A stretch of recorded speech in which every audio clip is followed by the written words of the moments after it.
iyo dhammaan ciidankiina waan salaam hayaa. L'ambasciatore il governo italiano per la Somalia qua, ambasciatore Alberto Vecchi e altri senatori delle armi dei carabinieri e polizia somala, tutti benvenuti. mar kale waxaan kugu mahad celinayaa dhabar adayga akhlaaqda iyo kartida aad ka muujiseen intii tababarka ku jirteen oo dalka aad ka maqnaydeen macallimiinteena in ka soo gudbisay. Vi ringraziamo e vi diamo grazie e vi saluto per quello saluto bene che avete fatto del Djibouti e anche per l'addestramento che avete fatto in Djibouti, che i vostri insegnanti hanno detto siete bene. waxaad keenteen wanaag iyo sharaf aad ku soo siyaadiseen ciidanka booliiska iyo sharaf aad ugu adeegi doontaan dalkiina askar wanaagsan ciidan wanaagsan markii ay tababar ka soo baxaan shacabkooda iyo dadkooda bay ugu adeegaan iyo dalkooda si sharaf leh oo hufan waana ku faraxsanna midaas.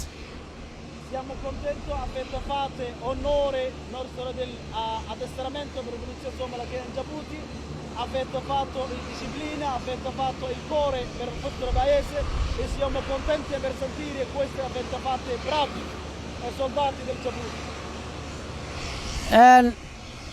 mar kale farxad bay noo tahay inaad dib ugu soo noqotaan dalkii maalinka baxayseen iyo maantay faqri weyn baa inii dhexeeya soo maahan wax weyn baa inii dhexeeya annagana aadaan kugu faraxsannahay waxaa laynka filayaa inaad shaqo fiican qabataan waxaa laynka filayaa inaad si firfircoon u adeegtaan sharcigii iyo tababarkii iyo wixii aad soo barateen inaad dalka ugu adeegtaan baa laynka filayaa insha allahu haddii ilaahay idmo.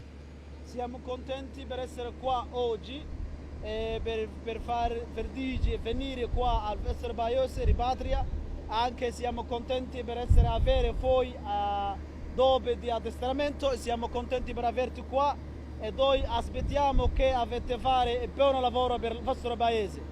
ugu dambeyn waxaan u mahad celinayaa dowladda Talyaaniga safiirka Talyaaniga iyo ciidanka kaarbiyeeriga macallimiinta inay soo tababartay dhammaantood.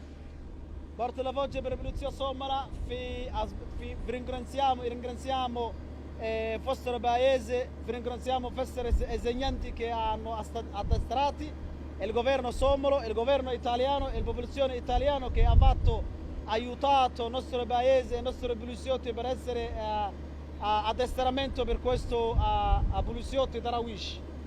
waa mahadsantihiin guul baan ii rajaynayaa. Grazie mille e buon lavoro.